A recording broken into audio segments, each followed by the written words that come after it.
Hello and welcome. I'm Siddharth Zarabi, and joining me now at the UK Pavilion here at the AI Impact Summit in Bharat Mandapam, New Delhi is Kanishka Narayan. He's the Minister for AI and Online Safety in the United Kingdom. Someone who was born in Muzaffarpur, Bihar, and at the age of 12 moved with his parents to the United Kingdom. Kanish, welcome to the show. Thank you very much for your time with us today. It's been a busy couple of days that you've been here. I want your first big takeaway with the summit so far. What have we really gotten achieved so far? Siddharth, it's great to be with you. The Impact Summit is called the Impact Summit. It has been deeply impactful. It's been impactful in terms of specific conversations with a range of commercial partners. The energy of the startup ecosystem in India and that in the UK has been a great source of conversation. Second, from a governance point of view, we've had a great set of bilateral conversations, both with the Indian government, but also with wider allies as well. And at the heart of it, third, the really important part is that every event, I've had a bunch of students come up to me and talk about their excitement, their enthusiasm, not just for AI, but AI shaped by the values of the United Kingdom and India together. Kanish, one of the bigger moments geopolitically is the fragmentation of the world trade order as we knew it. And there are some implications for the world of artificial intelligence. What can the United Kingdom and India do more in this space to sort of set the agenda and not be followers of any other powers and their plans around AI? What do you think is the scope there? I think as the world gets more uncertain, the one certainty we have is the quality of the relationship between the UK and India. Deep shared values, amazing energy and talent, but at the heart of it, a focused future as well. And so in this geopolitical moment, I think there's a huge role for us to play, not just individually, but fundamentally together in shaping AI in light of the values. The Prime Minister of India talked about the values that he had, Manav being his acronym for it. Is very consistent with where the United Kingdom is, shaping AI in the light of human values and humanity. Kanish, what would be an acronym that you would go with, since you spoke about Prime Minister Modi's Manav acronym? Yeah. Well, I think the heart of it is technology that works for everyone. And so that's not quite an acronym, but that's the heart of what the Prime Minister of India was focused on. It's the central focus for both the Prime Minister and the wider government in the UK. What stack do you think needs to be followed? The United States right here just a day before has said that the American stack, so to say, should be adopted, and obviously by like-minded democracies across the world. Is that a view that you share? And for the United Kingdom, what is the policy path ahead? Well, look, we have a UK pavilion. We think we have a very compelling UK stack as well. And the big thing I'd say is the Americans are great allies for us, as they are for India as well. And I think together, the stack that we can build is going to be way greater, way stronger than the sum of its parts. And so that's the focus for us. Make sure that British strengths, both in chip design and cyber and applied AI, in DeepMind, the foundational company for AI founded in London, that all of those play into the global stack as well.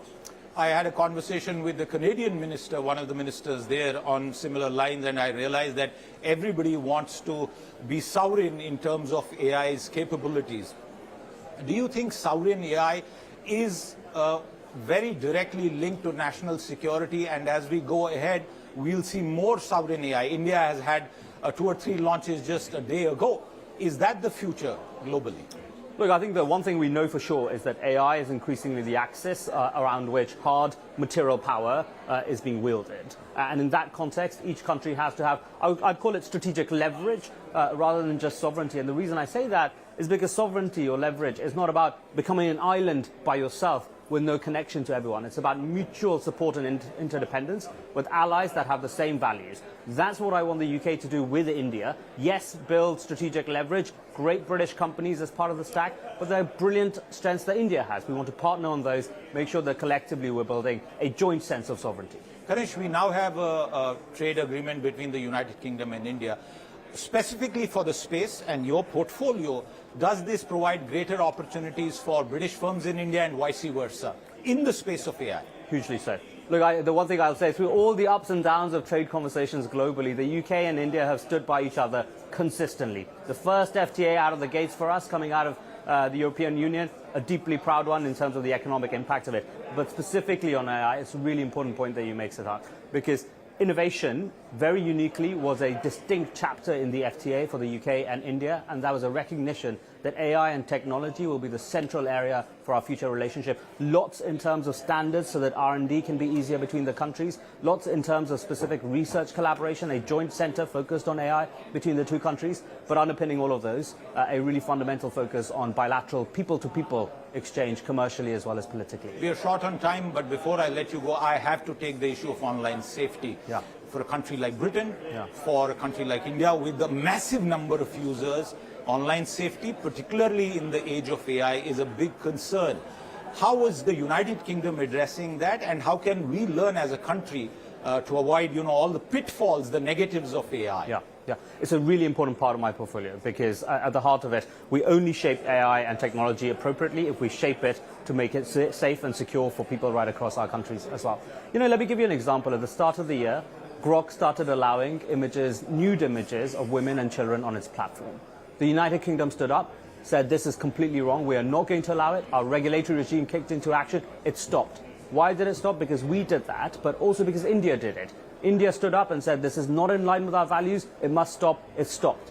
The power that the UK and India have together to shape AI and technology in light of our values, in light of what is right versus what is wrong, is extremely powerful, and I think forms the basis for a lot more we can do on online safety together too. Some people would say that government overreach can stop innovation. Is that a fear that you think is valid?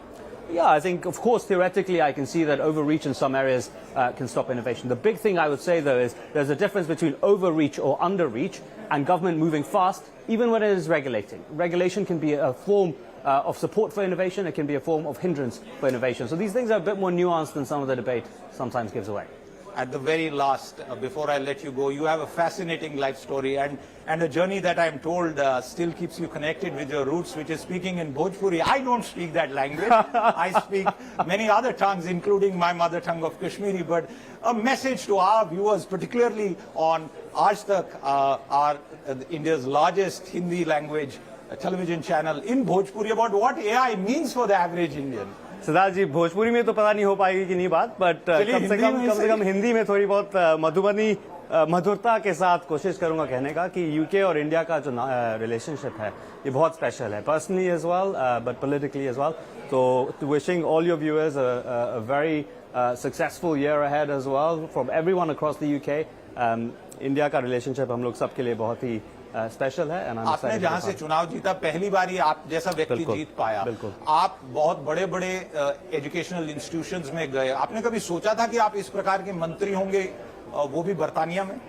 बचपन में मैं मुजफ्फरपुर में आम और लीची खाते रहता था, तो उस समय तो बिल्कुल नहीं सोचा था कि कहाँ होंगे और क्या होंगे, but I've been very grateful for all the opportunities I've had. Kanish ji, आपका बहुत बहुत धन्यवाद. With that, it's a wrap on this short conversation, but with someone who we hope to talk to and engage in the future as well. With that, it's a wrap on this conversation with Kanishka Narayan, the UK's Minister of AI and Online Safety, right here from Bharat Mandapam. If you've been, thank you very much for watching.